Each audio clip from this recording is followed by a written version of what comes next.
In our everyday conversations, we typically talk about dictatorships and democracies as if they are completely different categories.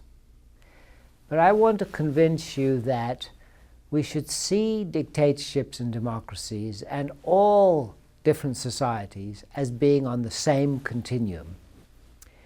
Think of a continuum with absolute dictatorship on the one hand and absolute democracy, or what I call actualized democracy, on the other hand. All countries begin as dictatorships. For example, even the United States started as a dictatorship, being ruled by a king from overseas. Some countries have made quite a lot of progress moving from dictatorship to actualized democracy. However, no country has as yet become a fully actualized democracy, including Western countries. And we have many countries that are still fairly dictatorial. For example, Iran and North Korea are examples of countries that have made probably the least progress towards moving away from dictatorship, and the largest dictatorships at present are China and Russia. Of course, they have changed. For example, Putin's Russia is more open than was Stalin's Russia. And the current Chinese leadership in the 21st century is more open than Mao's China. However, they are still closed societies, and they still do not allow dissent in the way that democracies should allow dissent. Indeed, when we think about the difference between dictatorship and democracy, one of the most important differences is voice, the ability to express one's thoughts freely. One of the tests for a democracy is what is called the town square test. Can a person go to their local town square and speak out freely without fear of arrest and even death? Of course, another very important test of democracy is what I call the vote them out test. Can you vote out the national leader? In many countries, you can vote somebody in, but it's very difficult to vote them out. For example, countries such as Russia and Iran have elections, but these elections are utterly meaningless because the outcomes are already preordained, because the candidates are pre-selected, and there is no real choice between candidates, because the candidates all represent the same thing. Another feature of the movement from dictatorship to democracy is the ability of people, ordinary people, to participate in elections and decide the leadership. Even in the most important elections in the United States at the present, about 50% of the eligible voters participate in the elections. This is one reason why the United States is as yet not an actualized democracy. People have not fully engaged in the democratic process, and they are not fully engaged in selecting the leadership. Of course, some people would argue that this is a good thing because they adopt an elitist view of democracy and believe that only a minority of the citizens should be participating in politics. As a psychologist, I'm particularly interested in the psychological foundations of dictatorships and democracies, and my focus on dictatorships and democracies is very different from traditional psychology.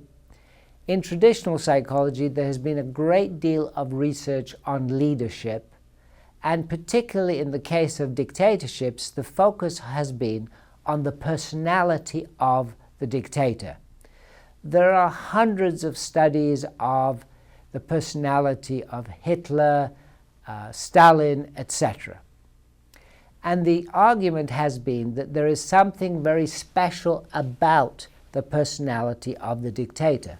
My approach has been to focus on the context that gives rise to dictatorship rather than just on the personality of the dictator. I have argued that in terms of personality characteristics and personality traits such as narcissism, there are always potential dictators in every human group. You know that there are potential dictators where you work, and there are members of your family who could become dictators in terms of personality. What does not allow them to become a dictator is the context, the opportunity. I put forward in my book, The Psychology of Dictatorship, what I call a springboard model. The springboard enables the potential dictator to spring to power. And the springboard comes into position under certain historical conditions. For example, in Germany in the 1930s, a springboard to dictatorship came into place, and Hitler, a potential dictator from among many, sprang to power.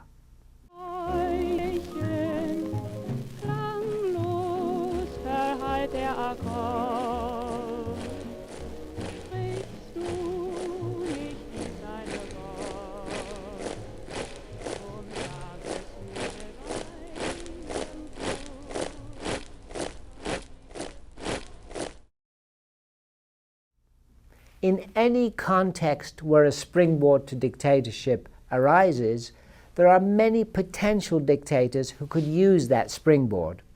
And of course, it is going to be the most ruthless and Machiavellian among those potential dictators who grabs the opportunity and actually springs to power.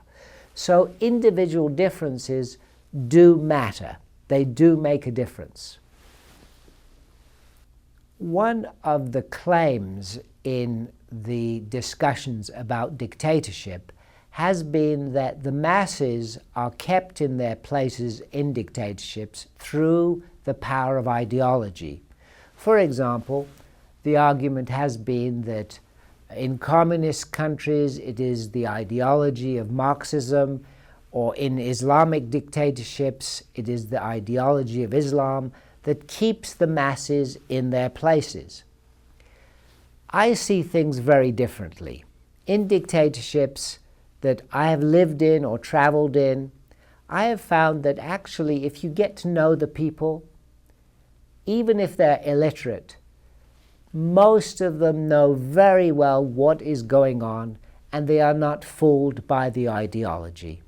They know very well that they live in corrupt dictatorships. What prevents the people from rising up against the government is simply the guns held to their heads. It is naked power that keeps the masses in their places. However, ideology does have a very important role in dictatorship. Its role is to keep the elite ruling group cohesive, so that they, through their cohesion, can use force to keep the masses in their places. So the role of ideology in dictatorships is a very important one. It is to make sure that there is conformity and obedience at the very top. That is why when there is the least ideological nonconformity at the top, the leader does not tolerate it and immediately gets rid of the dissenter at the top. However, what you do find in dictatorships is dissent among the people at the bottom.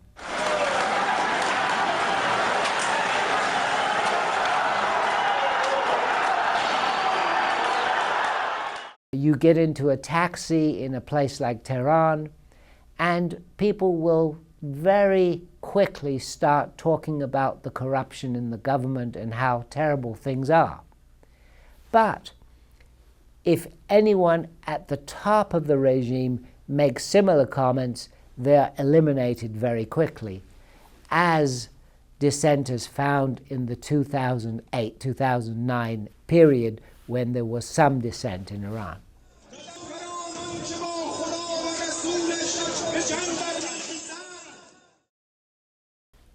One of the most important assumptions that we make is the assumption that there is an inevitability to historical development. Both the left and the right make this mistake. On the left, we have the Marxist view that there is historical development towards a revolution, the overthrow of capitalism, and the rise of a proletariat, and eventually the classless society.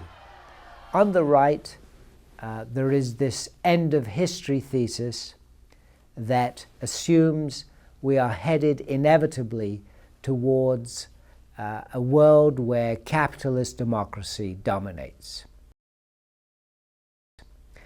Both the left and right are wrong in this instance.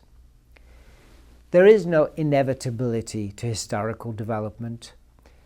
It is not inevitable that we are going to move towards more openness. We could move backwards.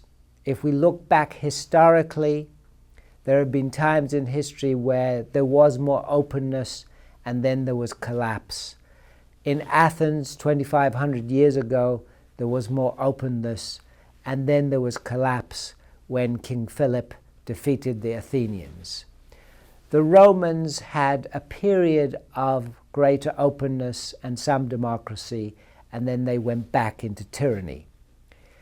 More recently, Germany was a democracy and it went into the Nazi era and tyranny. In recent years, we've had a number of countries where there was greater openness, and now we've had more backward movement into tyranny. The Arab Spring brought momentary hope to tens of millions of people, but in many ways, in most countries, it led to, again, a closed society. We must not assume that there is an inevitable march forward. The struggle for openness and democracy is a struggle that requires conscious effort, and it requires conscious effort particularly in Western societies where we have not yet achieved actualized democracies. So the movement is not inevitably forward, and it requires conscious effort to reach, to become more open.